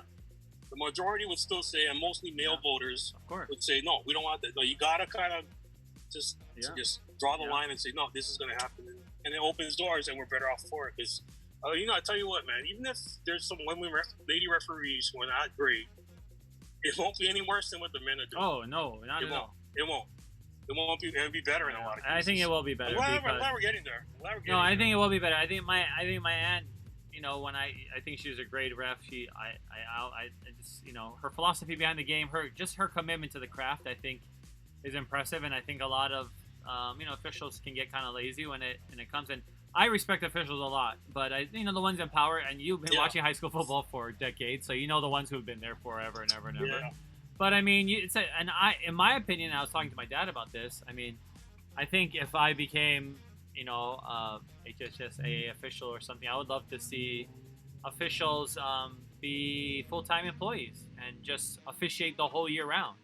Have football officials have just hardcore officials, solid officials that we can have seasonally, and some that you would have for the whole year. Maybe some guys that will do wrestling and basketball and football, like my Uncle Gary, who is the umpire or was at the OIA, and I think you can have a lot. I think you can bring more respect to that, to the profession and stuff, because it should be treated as a profession. It should be treated as if you take this craft seriously, you can advance, you can be seen even. But even at the high school and Pop Warner level, we can treat it in a way where there's dignity. Now that that Senator Wakai also had introduced that bill that I think passed about, but we lost Paul Honda for a little while, so now I'm just seeing myself on Zoom.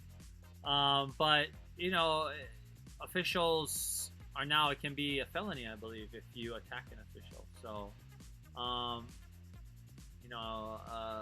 think that would be a way to bring some dignity back to the position, I would say. But while we wait, his phone probably died off already, but he'll probably come on soon because he was outside. But I'll try and get rid of his Zoom for now. As you see, I got the standings next to me. Going by the NFC East, the Giants are still in that space. That might be a hard one. I mean, top 3 are still going in contenders. I would look at the NFC West. It's still one of the best conferences. All 4 teams winning record. It's hard to argue with that one there. I'm gonna make this longer.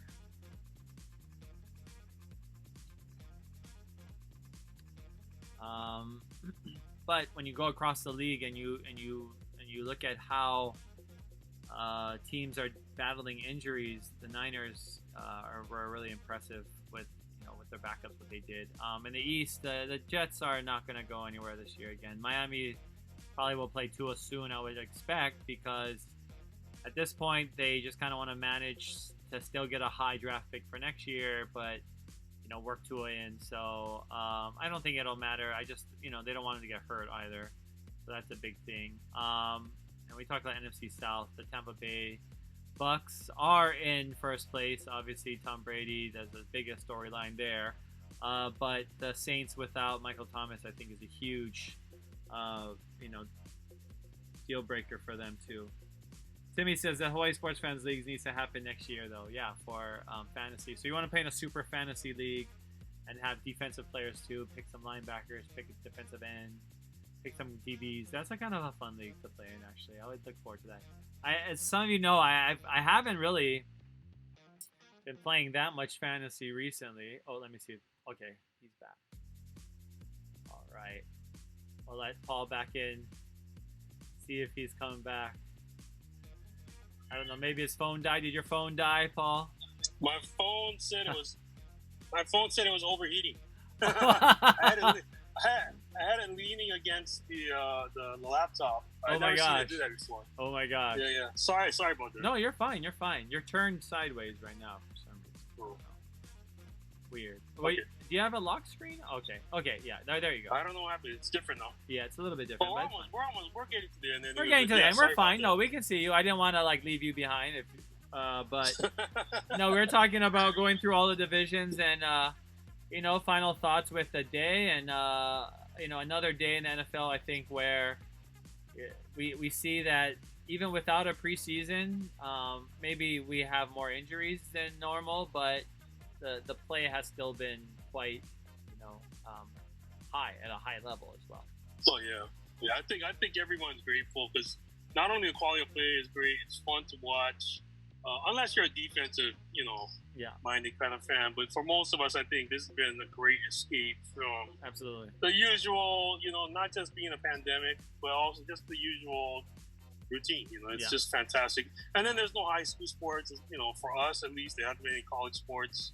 Not for another month or so. So, yeah, I think guys and girls like us who are completely in tune with fantasy and love watching football on TV and getting together with our households. It's a great escape. And then there's Monday night, there's Thursday night. Mm-hmm. So yeah, it's probably too much football, but I'll take it. I'll take it. And I think it is a good I distraction. know you will. Yeah. I'll definitely take it every day of the week. But this has just been a good, like you said, a chance to escape, a chance to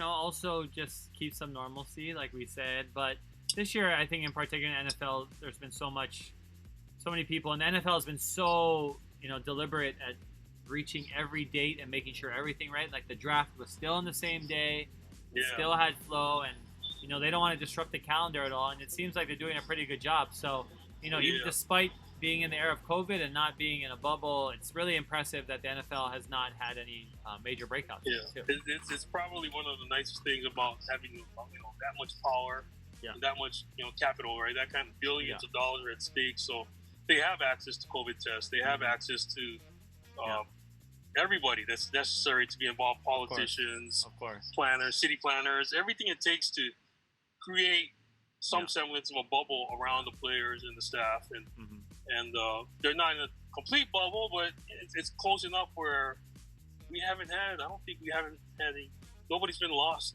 to a positive case yet after 3 weeks. I mean, as far as roster players, right? Yeah.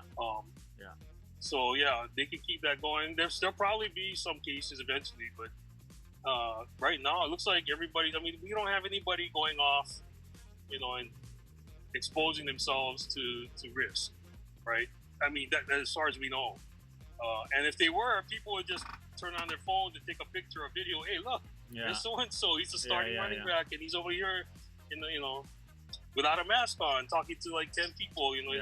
We don't hear that. It's not really happening. So that's good. That's good. It gives us hope. Well, when you look at you know, well, I was gonna talk about when you got cut off. I don't know where you were. I was in the middle of a little diatribe about officiating because Sorry about that. I wanted, you know, I talked to my dad this year. I was like, hey, we should make full-time officials because I have officials do different sports as well, so they can, you know, make it a dignified job and make them treat it as a job. So they're doing softball, they're doing all the sports, and they're they're learning them at a high level, getting trained, and then that's all they do the whole year is you know, officiate. I think. You're talking about the pro level? I'm talking about the high school level. I'm at the high school level in Hawaii. That would be incredible because there is a shortage. Yeah. And the shortage is so bad that on the Big Island they started moving games, and they did it on Maui too. They moved some games to Thursday nights. You know, they just didn't have the numbers. Yeah. And a lot of these guys who are in their 60s, 70s, still refereeing. Yeah. They're doing Pop Warner at 7:30 in the morning. Exactly. And they're doing JV in the afternoon and doing varsity at night. It's just guys like Randy Morris and Mr. Rivera over in Kona. Yeah. A lot of these guys are so dedicated. And yeah, they get paid a little bit to do it, but you know, they're retiring. It's a little bit. It's not enough too. They're retiring. Yeah. They're running out of people. So yeah, if you're gonna rest, now's the time. No, I know. I think that if we made it, if we treated it like that as a, you know, as a special, you know, gave it the dignified position, official spot, and you know, because like we talked about the law that was passed about making it a felony. I believe you harass refs as well now too. So, and I think that will go a long way just developing the league, bringing in new refs, bringing in people that, and I would go into North Shore and you know, get into every community to start recruiting officials as well and bringing them through the pipeline and officiating, you know, and even like we talked about this Hawaii sports fans. I talked about this before about every, you know, and I talked about this with Amemiya when he was on my show and talking about the potential of having every high school game broadcast as well. Like we can get to that place already. We already have the technology, you know, and it's just like that's when we can start developing young play-by-play callers and everything. But lots of ideas, of course. Hilo High School has their own YouTube channel, so they televise or they telecast wrestling, boys basketball, girls basketball, football, and it's the kids who are doing the play-by-play and the cameras and everything. So, but they're the exception. I'm shouting out Kamehameha Maui campus and my friends. They run it up there, and it's like watching OC16. I mean, they're so good in the way they do it. I mean, it's amazing, and the quality of the video, and it's all online. Yeah. But if you watch that, so it's possible. But yeah, I mean, we kind of got through it. I wanted to definitely talk about we got the Heat and Lakers are gonna play in the finals. I mean, what do you expect from that right now? If you were gonna say a prediction and how many games, what would you say right now? Oh my goodness, it's gonna go 7. I think it's gonna go 7 too. I agree. I think it's gonna go 7. I mean, guards who can score have been the bane of the Lakers for the last at least a decade. It's been a long time since they had a real stopper. Avery Bradley was the closest thing they had to somebody who could consistently challenge, not stop, but definitely challenge score. So the Chris Pauls of the world have always been able to do damage. So they don't have Avery. He's sitting out, family reasons, COVID, and it shows. It shows at times. But as long as LeBron and AD are willing to score 30 a game, they should win this. If they run out of gas for some reason, I don't expect them to, but you never know. Playing every 2 days instead of every 3 days, it takes a toll. So if this series, I haven't looked at the schedule, but if the games are spaced out, like let me see what the 2, 3, 4 days, if they have that break, it helps your whole body, right? Oh, huge. Yeah, one extra day is massive. Yeah. If you're 29, 30, 31, you're not the same as you were when you were like 22, not 24. At all. Not at all. So Jimmy Butler's not a young club. No. But that guy is a machine. So you can already consider his body like someone who's really young. He recovers quickly. Duncan Robinson, all these role players they got, they're all deadly from outside. That's a big problem for Dwight Howard. Huge. Yeah. Guys who are not used to always just going out there and playing perimeter defense. You know, you probably should text them and give them a couple pointers. You know, Dwight, you don't have to block every 3-pointer, but definitely crowd them. You know the referees, certain ones let you bump a little bit more. They'll let you poke his chest a little bit more. This guy won't, so don't touch the guy.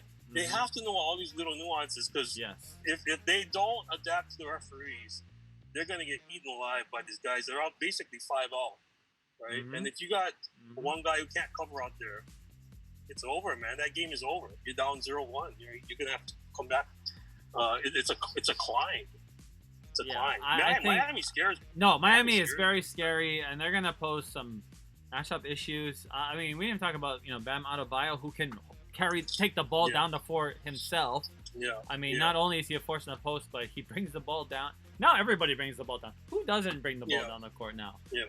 But looking at, obviously the Heat have to be playing their A game to beat the Lakers too. So that's the disclaimer. But if these guys are all playing their A games all the time, it's hard. Yeah. And they have guys coming off the bench like Iguodala, like some bench players. They have obviously Kendrick Nunn, who won award, I like Kendrick, or was all He was rookie on my first fantasy team. Yeah. Jay Crowder, Derek Jones Jr., and then old man on the bench, Udonis too, which is still fun that he's still playing 16 seasons in Yeah. the league and You could still argue all that with the the Heat. deeper too. you go on the bench, Yeah. the stronger they are than the Lakers, right? Yeah, Yeah. So if it's a slower game and Lakers only need 7 guys, that's better for them, right? But if there's some tempo and there's some pace, then no, yeah, it's hard. The Lakers are so long that they get on there, and that's why I love Caruso. He's obviously everybody loves Caruso, but he's I think another X factor because they'll need his. He's gonna Yeah. need to be the guy to match up with Hero probably, and Yeah. it'll be interesting. But who knows what'll happen? Danny Green, another guy hits big shots. I think KCP hitting big shots. But yeah, when you talk about defense, you think, ooh, who's guarding some of these guys because they're gonna take them off the Yeah. dribble a lot. Or spot up and hit threes, but gonna be a good Yeah. finals whatsoever. Game 1 is Wednesday. It's at Ooh. 6, and then game 2 is Friday. So the first 4 games are 2 nights apart, and then it goes. There's a 3-day rest between 4 and 5, and then game 6, and if it goes to game 7, it'll all be. It looks like 2. Wow. Yeah, 10. Yeah, so it'll be 2 Wow. again. So. So that favors the Heat. It's Definitely. interesting, right? Even when Anthony Davis was with the Pelicans, I used to get unnerved watching him play because I'm like, look, you got all these handles, and yeah, you can triple threat and drive. You save a lot more energy just posting up 10 times a game. Not every single time. Just post up, pump fake at the M1, go to the line, take 10, 15 free throws. No, he wouldn't do it, but he still scored 39 points, right? And the Pelicans would win. Yeah, I mean they took I'm like, they all took right, the Warriors all right, to yeah. 7, didn't they? And won. They took somebody Yeah. when they were 8th seed. So- They pushed the 1 seed far just off I'm of such Anthony an old fogey, right? Even though I believe in the 3-point line, Yeah. and I believe in being multi-dimensional.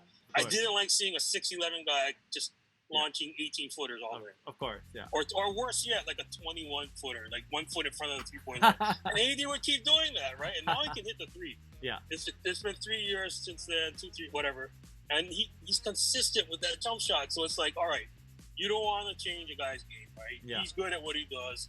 He was a guard growing up. He just happened to grow 1 foot in 2 years. Yeah. So yeah, let him do that. But man, when they need free throws, and if LeBron's sore or he tweaks his ankle, who's going to be the guy to take the ball to the hole, right? Get to the free throw line and slow down a hot Miami run, right? Yeah. I mean, who's going to do that?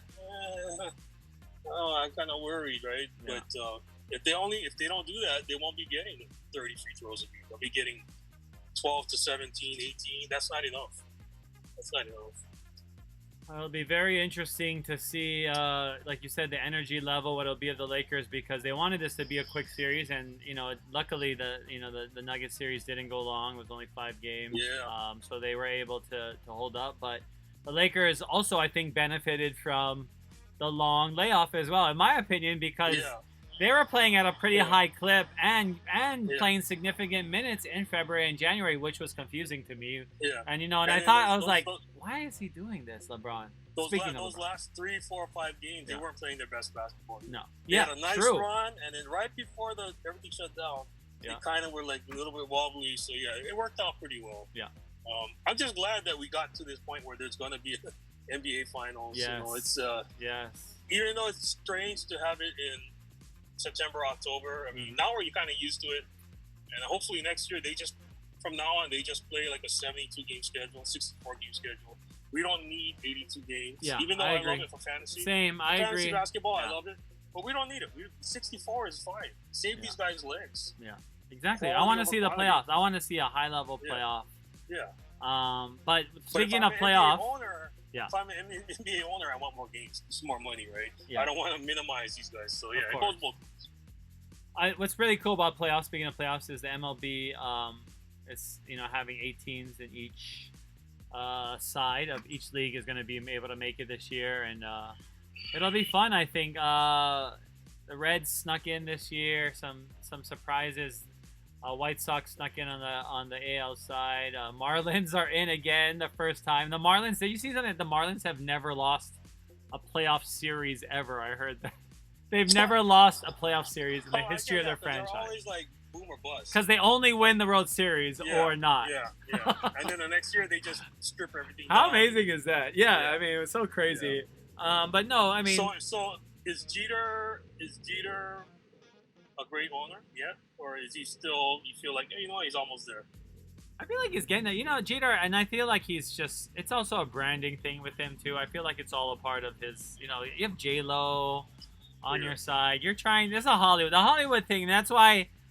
that's kind of where LeBron's going to be soon when he leaves the league. And, we know all these guys. They want the LA. They want the lights. They want, the glam. I'm sure LeBron will be a team owner immediately after. He already should buy a team. I mean, like Mike Trout. I mean, it's so smart of Mahomes to buy part of the Royals. I mean, in my opinion, in my financial markets class, I was an econ major, one finance class, I wrote my financial securities paper on owning a sports franchise, and I was like, this is a smart way of investing money.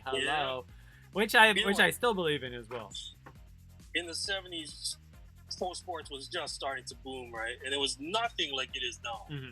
I mean, even in the last 10, 15 years, right, the value of an NBA franchise has gone from like 250 to 250 million. Now it's in the billions for some of these teams. I don't know if it's fun for these guys, but I think you and me and there's a number of people like, even if there's a lot of money in it or not, we would have enjoyed being involved in a franchise. Of course. Whether it means starting on the ground now, you just run the gym, you just take care of the facility, now you work your way up into the system, now you're in an executive position. I mean, it happens. Yeah, and it does. those guys are so blessed. Yeah.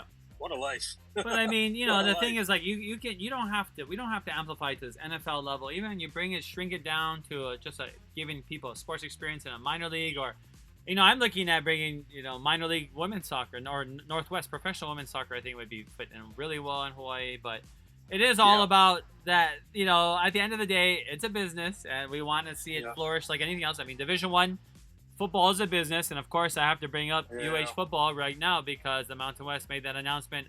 Still, everything's up in the air. We still are not guaranteed to. Where I think, in my opinion, we'll be on the field, but I don't know if we will ever be in a little stadium. But what do you feel? Yeah. Well, I think the example that we're getting from the FBS teams, FCS teams on the mainland is good. Mm-hmm. Again, but it depends from state to state, right? Alabama, off the bat, they had hundreds, I think 500 kids on campus in Tuscaloosa who tested positive because they didn't follow protocols. In other schools, they did. You were back on campus, but you still social distance, wear your mask, sanitize, use common sense. And kids will still party, right? 19, 20 years old, they're still going to party. So protecting the players are smart enough to realize, if half our team catches it, we're done. The season's canceled. So they don't want to sacrifice that, right? Just like the high school kids now, like the seniors, they lost their spring this past spring. They're brokenhearted.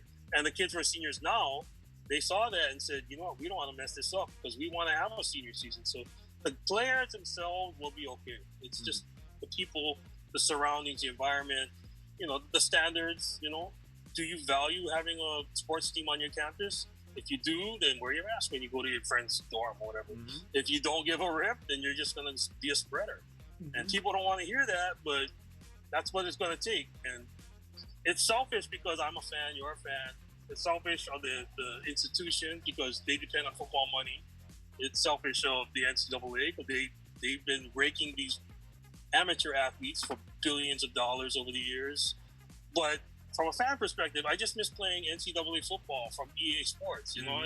When they got rid of that, I'm like, oh, this sucks, man. Because Tua just, started Alabama and everything. And I don't even play video games hardly anymore. But it's such a broad and wide scope when it comes to college sports. Mm-hmm. I think they should be able to let maybe the first home game 500 people. You know, they're doing it in the NFL, right? Mm-hmm. And Hawaii people have been pretty good about wearing masks on the whole, so there won't be all this fracas at the gate. You know, oh, you're taking away my freedom. They're not gonna have any problem with that. It'll be 500 people who are season ticket holders, hopefully, and it went well. Okay, next home game, let's go to 1,500. But you think there will be home games? I mean, but that's the question, though. Do you think there will be home games, period, in Hawaii? I have no idea. I haven't followed anything, Yeah. but if there are home games, it's possible. You know, now if you're going to do this in a state where people have been reckless about it, then no. But even in Utah, you have a faction of people who are protesting against it, but they've been able to run high school sports, football games, without too much of a hitch. Mm-hmm. You know, the first week of school there, some kids got sick, but since then they've been able to. They only have to cancel 2 games, and since then they've been able to play high school football regularly. And you know, they spread everybody out, and they do their best with that. But it's possible. So it's basically it's a red state, but then people have common sense, and that's the number one thing. It doesn't matter if you're red or blue or conservative or liberal. It's just common sense, and people want what's best for the kids. Period. So it can be done, and you know, they're grown men playing football there, but basically they're like our family. So we want that. So if they decide to have home games, that'll be awesome. It can be done. I believe that. Yeah. No, I agree. I mean, I think if it can be done, like I said, safely, which I think it can with the amount of testings, then we should. What was interesting is that nothing was released in terms of what was the expectation of student athletes. I didn't see in terms of restrictions. I don't know if they were just self-policing themselves, because a lot of them not all of them live on campus. Some of them live in Palolo and, you know, wherever, Pro City, probably some of them even. But it's like, how can you cannot bubble when you don't all live in one bubble. And that's the hard part, is to keep that term bubble is not what they think it is, when it means just be watch out. So it's a little nerve-wracking, and I mean, some schools were almost not able to field rosters this weekend. Some schools didn't. Some schools just. So we don't know, but it'll be interesting. Like you said, it is a little bit selfish, because it starts with making money. Like we already said, the Power 5, they already know they can't have access to that money deal that they made, that multi-billion-dollar deal, if they don't play in that New Year's 6 bowl. So that's why they're rushing. But I like what the Pac-12 is doing. They're just, you know, going to play enough, you know, start in November and just play enough to play. And that's the thing with the Mountain West. Like, why are they trying to start on October 24th too? But, you know, and I think the reason is because they don't know whether everybody's going to make it through. It sounds like the commissioner doesn't expect every team to be able to play the same amount of games anyways, regardless if they're scheduled or not, just because of the likelihood. So, will be interesting to see. But another big week in sports. Paul Honda, mahalo for joining. Everybody out there, mahalo for joining. Chiefs 41, Ravens 38. Chiefs 41, Ravens 38. I like that score. Chiefs 41, Ravens 38. And we'll say Justin Tucker gets like 11 field goals or something. We'll just put it that way. And then my fantasy team will do well. He's on your team. He's on your team. He's a great kicker. He's great. Him and Butker. Him and Butker, yeah. I wish I had Butker on my fantasy, but I have Tucker, so I'm going to cheer for only Tucker, of course. That's what I hate about fantasy, but... They should do a coin flip or some kind of selection process, right? Ping pong balls. 1 game a week in the NFL. Every single kickoff has to be an onside. I like that. Yeah. That'll never happen. But man, well, I already think that okay, we're going to talk about this real quick. We didn't bring this up either, but I'm starting to get so annoyed with these missed PATs, not because they're being missed, but because they have an effect on the game that has nothing to do with the rest of the freaking team most of the time. It has to do with one person on the team, which is not even somebody that's made that special. I just don't like this. I mean, the freaking how many PATs are missed today, though? I understand what you're saying, but I kind of love it. Because, you know, it wasn't that long ago where every single game was 7-0, 7-7, 14-7, 14-10, 21, whatever. It was just generic numbers. Mm-hmm. Now we're getting 23-15 at the half. We're getting 9-9 in the first quarter. The only 23-15 game in the history of the NFL was today, right? I heard that too. In the era where I grew up, there was no 2-point play. Yeah. So even more rigid and predictable and just just blocks of sevens.